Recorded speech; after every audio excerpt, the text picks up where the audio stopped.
Hi everyone. Today we shall learn how to make use of continuous tenses in our daily conversations. So let's get started. Continuous tenses. What are these continuous tenses? जब हमारे वाक्य में ऐसी action का जिक्र हम कर रहे होते हैं कि जो एक्शंस चल रही है eight the time of speaking, वो एक्शन चल रही है, प्रोसेस में है, ऐसी एक्शंस के बारे में बोलने के लिए हम जो टेंसेस यूज करते हैं उन्हें कहते हैं कंटिन्यूस टेंसेस। कंटिन्यूस टेंसेस की पहचान है इंग्लिश में कि जो भी वाक्य है और जो कंटिन्यूस टेंस का वाक्य है उस वाक्य में जो वर्ब आता है उस वर्ब को आईएनजी लगा होता है। जैसे we are going, they are coming, she is eating, I am teaching, इस तरह से हर बार वर्ब को आईएनजी लगा होता है, पहली बात। और दूसरी बात यह है कि उस वर्ब के पहले हमें is, am, are, was, were, will be ऐसे बी के फॉर्म्स रखने होते हैं। बी का फॉर्म यानी am, is, are, was, were या विल बी, और उसके बाद वर्ब को हमें लगाना होता है आईएनजी, और इस तरह से बनता है कंटिन्यूअस टेंस। और हम इसके बारे में जानेंगे। तो सबसे पहले हमें कंटिन्यूअस टेंसेस को प्रॉपरली समझने के लिए या उसको हमें डेली कन्वर्सेशन में यूज करने के लिए कुछ बातें जरूरी है, समझना जरूरी है।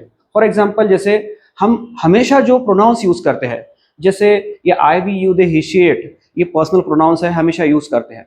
तो इसके मीनिंग क्या होते हैं, एक दो मिनट में देख लेते हैं। देखिए, आई, ये जो प्रोनाउन है इसका मतलब होता है मैं, मैंने, मुझे। जब हम खुद के बारे में बोलते हैं तब हम खुद को आई बोलते हैं। जब हम एक से ज्यादा लोग होते हैं तो हम खुद को एड्रेस करते हैं वी। जब आप, जो सेकंड पर्सन होता है, आपके सामने जो बैठे लोग होते हैं उनके बारे में, उनको अगर आपको एड्रेस करना है या उनको कहना है कि आप, तुम, तुम्हें, तो आप कहते हैं यू। जब आप एक से ज्यादा लोगों के बारे में बोल रहे होते हैं तो आप कहते हैं दे। जब आप एक आदमी को बोल रहे होते हैं कि वो मेरे पिताजी है, वो मेरा भाई है, वो मेरा दोस्त है, तो आपको कहना होता है ही। वहां हम दे नहीं कह सकते कि दे आर माई फादर या दे आर माई फ्रेंड। एक अगर है तो आप कहेंगे ही, अगर आदमी है तो, मेल है तो। अगर फीमेल है, औरत है, लड़की है, और एक है, तो आप कहेंगे शी। शी यानी ओ से उसने, ही का मतलब भी ओ से उसने। और एक से ज्यादा है, वो मेल्स है, फीमेल्स है, या और कुछ भी है, तो हम उसके लिए यूज करेंगे दे, एक से ज्यादा के लिए। और इंसान छोड़ के जो भी कुछ है, चीज है, जानवर है, वस्तु है, पदार्थ है, प्राणी है, कोई एक्शंस है, उसके बारे में हमें बोलना है वो उसे उसने ऐसा कहना है, तो हम यूज करेंगे इट। इस तरह से हमें ये पर्सनल प्रोनाउंस यूज करने होते हैं। अब हम ये भी देख लेते हैं कि इनके बाद अगर हमें एम, इज, आर या फिर वाज, वर या विल बी अगर यूज करने का काम पड़ा तो कैसे करेंगे। तो सबसे पहले समझिए कि एम, इज, आर ये जो है इसका मीनिंग होता है या हु। एम, इज, आर का मीनिंग है या हु। वही वाज और वर, इनका मीनिंग होता है था, थी, थे। और विल बी का मीनिंग होता है रहेंगे, बनेंगे, होंगे। यानी प्रेजेंट कंटिन्यूअस के सेंटेंसेस बनाने के लिए आपको एम, इज, आर की जरूरत पड़ेगी, है या हु के लिए शब्द लगेंगे जो एम, इज, आर है। जब आप पास्ट कंटिन्यूअस के सेंटेंसेस बनाएंगे तब आपको था, थी, थे इन शब्दों के लिए वर्ड लगेंगे, और वो है वाज और वर। जब आप फ्यूचर की बात करेंगे, फ्यूचर कंटिन्यूअस टेंसेस की सेंटेंसेस बनाएंगे, तब आपको रहेगा, बनेगा, होगा, इसके लिए शब्दों की जरूरत पड़ेगी, और उसके लिए आपको लेना पड़ेगा शाल बी या विल बी। और स्पोकन इंग्लिश में अक्सर यूज किया जाता है विल बी, तो मैंने यहाँ पे विल बी ही लिखा है। देखिए, अब इनको यूज कैसे करना है। अगर आपके वाक्य के शुरू में अगर आई आया है तो आप कहेंगे एम, इज, आर में से एम लेंगे, आई एम, मैं हूं। मैं था ऐसा कहना है तो आप कहेंगे आई वॉज। और मैं रहूंगा, मैं बनूंगा, फ्यूचर की बात कर रहे हैं तो आप कहेंगे आई विल बी। अगर हमें कहना है कि हम हैं तो आप कहेंगे वी आर। हम थे अगर ऐसा कहना है तो आप कहेंगे वी वर। और हम रहेंगे, हम बनेंगे, हम होंगे, तो आप कहेंगे वी विल बी। आप हो ऐसा कहना है तो आप कहेंगे यू आर। अगर आप थे ऐसा कहना है तो इवन से यू वर। और आप रहेंगे, होंगे, बनेंगे ऐसा अगर कहना है, फ्यूचर की बात करें, तो आप कहेंगे यू विल बी। फिर वे है, दे आर, वे थे, दे वर, और दे विल बी, वो रहेंगे। यहां पे एक बात ध्यान में रखनी है कि हमें आई के साथ एम लेना है, वी, यू, दे के साथ एम नहीं ले सकते, आर लेना है। वही ही, शी, इट के साथ हम एम, इज, आर में से इज लेते हैं। वही वाज, वर की बात करते हैं तो हमें आई के साथ वाज लेना है, लेकिन वी, यू और दे के साथ वर लेना है, और ही, शी, इट के साथ वाज लेना है। वही अगर विल बी की बात करें तो कोई प्रॉब्लम नहीं है, आप आए रहे, वी रहे, ही रहे, शी रहे, कुछ भी रहे, आप विल बी ले सकते हैं। ये बात हो गई प्रोनाउंस की।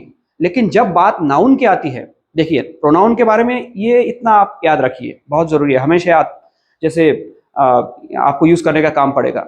लेकिन जब नाउन की बात आती है तो नाउन में सिंगुलर और प्लूरल ऐसे दो प्रकार के नाउन होते हैं। तो जो एक वचनी नाम है जिससे एक का बोध होता है, ऐसे नाउन के बाद आपको अगर एमिजार में से रखना है तो आपने इज रखना है। अगर वाज वर में से रखना है तो आपको वाज रखना है, और विल बी का तो कोई विषय ही नहीं है। उसके बाद फिर अगर आपका नाउन जो है वो प्लूरल है, अनेक वचनी है, अनेक का बोध होता है उससे, तो फिर आपको जैसे हमने वी यू दे के बाद आर रखा, वैसे ही प्लूरल नाउन के साथ आपको एमिजार में से आर लेना है। और वाज वर अगर लेना है, था थी थे ऐसा कहना है, तो फिर प्लूरल नाउन के साथ आपको वर लेना है। जैसे बॉय के साथ आप एमिजार में से लेंगे बॉय इज, वही वाज वेर में से अगर चुनना है आपको तो आप बॉय वॉच कहेंगे। वही अगर बॉय के बदले बॉयज होता, प्लूरल नाउन होता, तो आप कहते हैं बॉयज आर, लड़के है के लिए लेते आप आर। वही लड़के थे ऐसा कहना होता तो आप कहते बॉयज वर। तो इस तरह से हमें एमिजार विल भी यूज करना है हमारे सेंटेंसेस में। अब दूसरी बात कंटिन्यूअस टेंसेस सीखते वक्त ये याद रखनी है कि जब भी आप वर्ब को आईएनजी लगाओगे तो आईएनजी लगाने के बाद उसके मीनिंग कैसे चेंज होते हैं। देखिए टेक का मतलब होता है लेता है, लेती है, लेते हैं, वही उसको आईएनजी लगाने के बाद मीनिंग चेंज हो जाता है। टेकिंग का मतलब होता है ले रहा, जैसे ले रहा, ले रही, ले रहे। गो यानी जाता लेकिन गोइंग जा रहा। ईट यानी खाता लेकिन ईटिंग खा रहा। यानी हर बार हम जब आईएनजी लगाएंगे तो आईएनजी लगाने के बाद जो मीनिंग है उसका जो हिंदी मीनिंग है उसमें रहा ये प्रत्यय आएगा, जिससे एक्शन चल रही है, प्रोसेस में है, ऐसा उसका मीनिंग निकलेगा। जैसे रीड का रीडिंग किया तो फिर रीडिंग का मतलब होगा पढ़ रहा, राइटिंग लिख रहा, ड्रिंकिंग पी रहा, रनिंग भाग रहा, दौड़ रहा, प्लेइंग खेल रहा, ऐसा रहा लगेगा। जैसे टीचिंग का मतलब होगा सिखा रहा, लुकिंग देख रहा, टेलिंग बता रहा, आस्किंग पूछ रहा, हर बार रहा लगेगा। जब जब आप आईएनजी लगाएंगे वर्ब को तब उसको रहा ये उससे उसके हिंदी मीनिंग को लगेगा। अब हम पहले यहाँ पे उसका स्ट्रक्चर सीखेंगे कि इस कंटिन्यूअस टेंसेस के जो वाक्य है उसको बनाए कैसे। तो पहले हम प्रेजेंट कंटिन्यूअस की बात करेंगे। जैसे प्रेजेंट कंटिन्यूअस में क्या होता है कि पहले आपको जो वाक्य में सब्जेक्ट है, जो एक्शन डूअर है, उसको पहले लेना होता है। उसके बाद आपको एम इज आर ये इसमें से एक को लेना होता है। सब्जेक्ट को देखकर आप उसको चुनना होता है, चूज करना होता है। फिर आपको वर्ब को आईएनजी लगा के उस वर्ब को रखना है, और फिर वो एक्शन जो रिसीव कर रहा है, जिस पर हो रही है, उसको आपको रखना है। जैसे यहाँ पे मैंने कुछ वाक्य बनाए। आई एम स्टडिंग इंग्लिश, मैं इंग्लिश पढ़ रहा हूँ। ही इज प्लेइंग क्रिकेट, वो क्रिकेट खेल रहा है। They are watching a movie, वो फिल्म देख रहे हैं, मूवी देख रहे हैं। अब हम इसको यूज कहाँ करते हैं ये भी देख ले कि जब कोई एक्शन चल रही होती है, जब आप बोल रहे हो eight the time of speaking, वो एक्शन अगर प्रोसेस में है, चल रही है, तो आपको कंटिन्यूअस टेंस यूज करना होता है। दूसरी बात, वो जो एक्शन है वो टेम्पररी यानी जैसे तात्पुरती अभी अभी के लिए चल रही है तो आपको यूज करना है। बहुत समय से अगर चल रही है, सुबह से मैं आपका इंतजार कर रहा हूं, ये टेम्पररी एक्शन नहीं है, बहुत देर से चल रही है, तो इसके लिए आपको present perfect continuous tense use करना होगा। जो action at the time of speaking चल रही है, टेम्पररी एक्शन है, तो आपको वहां पे प्रेजेंट कंटिन्यूअस यूज करना है। जैसे मैं सिखा रहा हूं आपको, मैं आपको सिखा रहा हूं, तो मैं कहूंगा आई एम टीचिंग, यहां पे मैंने प्रेजेंट कंटिन्यूअस यूज किया। अगर वही मैं ऐसा कहता कि मैं 20 सालों से पढ़ा रहा हूं, तो फिर वो ये जो सेंटेंस है, ये सेंटेंस प्रेजेंट कंटिन्यूअस में नहीं कह सकते आप। इसको आपको कहना होता तो आप कहते कि I have been teaching for last 20 years, वो अलग टेंस होगा, उसको हम अगले सेशन में सीखेंगे। अभी हमें क्या याद रखना है कि जो एक्शंस शॉर्ट ड्यूरेशन के लिए चल रही है, टेम्पररी एक्शन है, जो आप जब बोल रहे हो उस समय वो चल रही है, तो ऐसे एक्शन के बारे में बोलने के लिए आपको यूज करना है। और एक और बात है कि प्रेजेंट कंटिन्यूअस टेंस जो है वो आप फ्यूचर जो आपके प्लान्स होते हैं उनके बारे में बोलने के लिए भी यूज कर सकते हैं। जैसे मैं कल नागपुर जा रहा हूँ, हम एक नया बिजनेस शुरू कर रहे हैं, ये फ्यूचर के प्लान है आपके, इनके बारे में बोलने के लिए भी आप प्रेजेंट कंटिन्यूअस यूज कर सकते हैं। तो इस तरह से जैसे यहाँ पे कुछ वाक्य देखिए, she is writing a book, वो एक किताब लिख रही हैं। I am staying at my friends house, मैं मेरे दोस्त के घर रह रहा हूँ। We are going to Delhi tomorrow, हम कल दिल्ली जा रहे हैं। यहाँ पे फ्यूचर प्लान बताया है। यहाँ पे वो टेम्पोररी एक्शन थी कि आई am staying at my friends house, मैं मेरे दोस्त के यहाँ रह रहा हूँ। तो इस तरह से जैसे आपको ऐसे सिचुएशंस में continuous tense, present continuous tense use करना है। अब आपको इसको इंग्लिश में ट्रांसलेट करना है। जैसे वाक्य है मैं खाना खा रहा हूँ, इसको आप इंग्लिश में कैसे कहेंगे? फिर दूसरा वाक्य है वह स्कूल जा रही है, देखिए आप कैसे करेंगे। वे टीचर को सुन रहे हैं, देखिए अब आप इसको इंग्लिश में कैसे करेंगे। अब इसको आपको पहले इंग्लिश में ट्रांसलेट कर लेना है, वीडियो पॉज करके, और फिर आपने चेक कर लेना है। देखिए मैं खाना खा रहा हूं, इसका इंग्लिश में इस तरह से होगा आई एम ईटिंग फूड, या आई एम ईटिंग मील, ऐसे भी कह सकते हैं। वह स्कूल जा रही है, she is going to school. वे टीचर को सुन रहे हैं, they are listening to teacher, इस तरह से होंगे। आगे बढ़ते हैं। ये अब दूसरा टेंस है पास्ट कंटिन्यूअस।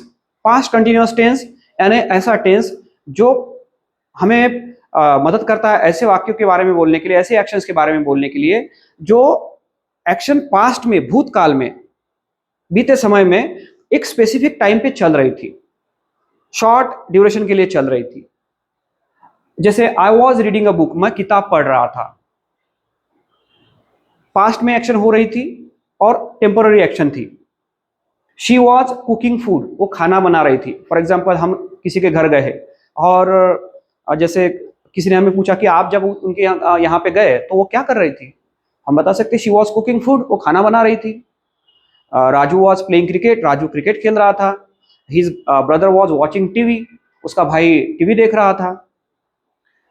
यहाँ पे देखिए दे वर प्लेइंग फुटबॉल, वो फुटबॉल खेल रहे थे। यानी एक स्पेसिफिक टाइम पे वो एक्शन पास्ट में अगर चल रही थी, उसको आपको अगर डिस्क्राइब करना है, उसके बारे में बोलना है, तो you can make use of past continuous tense. Now how to form a sentence of past continuous tense, we shall learn it.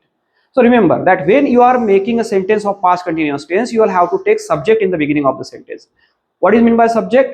Subject means action doer. We have already discussed it. Any noun or pronoun can be an action doer.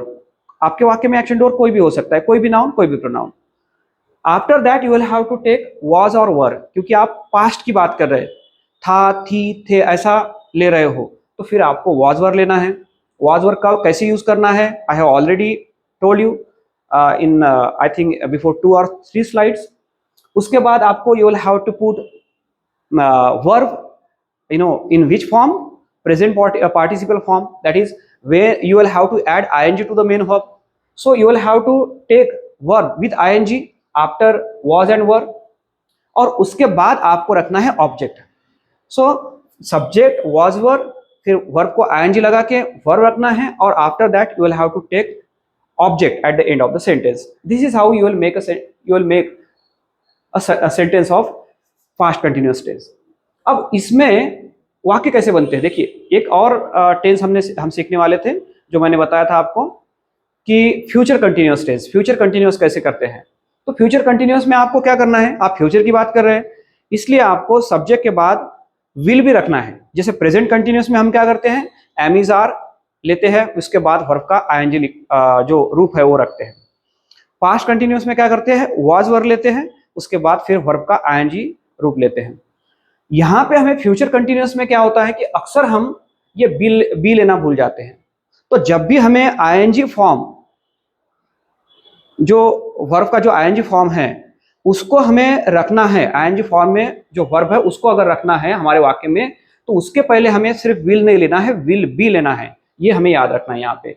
जैसे subject will be, फिर verb का ING form, और फिर उसके बाद object. जैसे वाक्य है I will be going to college, मैं कॉलेज जा रहा हूँगा. He will be watching a movie, वो फिल्म देख रहा होगा.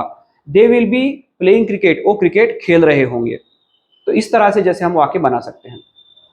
तो इन शॉर्ट देखिए, जब आप वाक्य बना रहे हो कंटिन्यूअस टेंसेस के, तो पहले अगर आप एक वाक्य हम जैसे देखेंगे, बना के देखेंगे. जैसे मुझे अगर कहना है कि मैं ग्रामर सिखा रहा हूं, तो मैं कहूंगा आई एम टीचिंग ग्रामर। मुझे अगर कहना है कि मैं ग्रामर सिखा रहा था तो मुझे कहना होगा I was teaching grammar. Am के बदले मैंने वॉज लिया क्योंकि था कहना था। और मैं ग्रामर सिखा रहा हूंगा या मैं ग्रामर सिखाऊंगा, ऐसा अगर कहना है तो आपको कहना होगा आई विल बी टीचिंग ग्रामर। मुझे अगर कहना है कि वो क्लास को आ रही है तो हम कहेंगे she is coming to class. वो क्लास को आ रही थी ऐसा कहना है तो हम कहेंगे she was coming to class. और हमें अगर कहना है कि वो क्लास को आ रही होगी तो we will say she will be coming to class. अगर मुझे कहना है कि वो क्रिकेट खेल रहा है तो हम कहेंगे ही इज प्लेइंग क्रिकेट। वो क्रिकेट खेल रहा था कहना है तो वी विल से ही वॉज प्लेइंग क्रिकेट। और वो क्रिकेट खेल रहा होगा ऐसा अगर कहना है तो हम कहेंगे ही विल बी प्लेइंग क्रिकेट। इस तरह से हम सेंटेंसेस बना सकते हैं। यहाँ पे मैंने ये चार्ट भी दिया है कि आप एमिजार, उसके बाद वर्ब का आईएनजी रूप, और वाक्य इस तरह से बनेगा प्रेजेंट कंटिन्यूअस का she is eating. Past continuous का वाक्य लेना है तो वाज वर, उसके बाद वर्ब को आईएनजी लगाना है, वाक्य बनेगा आई वाज रीडिंग, मैं पढ़ रहा था। फ्यूचर कंटिन्यूअस का वाक्य है विल भी लेना है, उसके बाद वर्ब को आईएनजी लगाना है, वाक्य बनेगा दे विल बी प्लेइंग, वो खेल रहे होंगे। इस तरह से हम जैसे कंटिन्यूअस टेंसेस हमारे वाक्य में यूज कर सकते हैं। मैंने फिर से एक बार मैं बता रहा हूं आपको कि जब आप टेम्पोररी एक्शंस के बारे में बोल रहे हैं, प्रेजेंट में एक्शन है तो एम इज आर का यूज करो, उसके बाद वर्ब का आईएनजी रूप रखो। टेम्पोररी एक्शंस है पास्ट में, पास्ट की बात कर रहे हो तो आप वाज या वर, वेयर नहीं बोलना है वर बोलना है, वाज या वर, उसको उसके बाद वर्ब को आईएनजी लगाओ। अगर फ्यूचर की बात कर रहे हो तो फिर विल भी लो और उसके बाद वर्ब को आईएनजी लगाओ। तो इस तरह से हम कंटिन्यूअस टेंसेस हमें हमारे डेली कन्वर्सेशन में यूज करना है। I hope you understood the rules and thanks for being such a wonderful audience.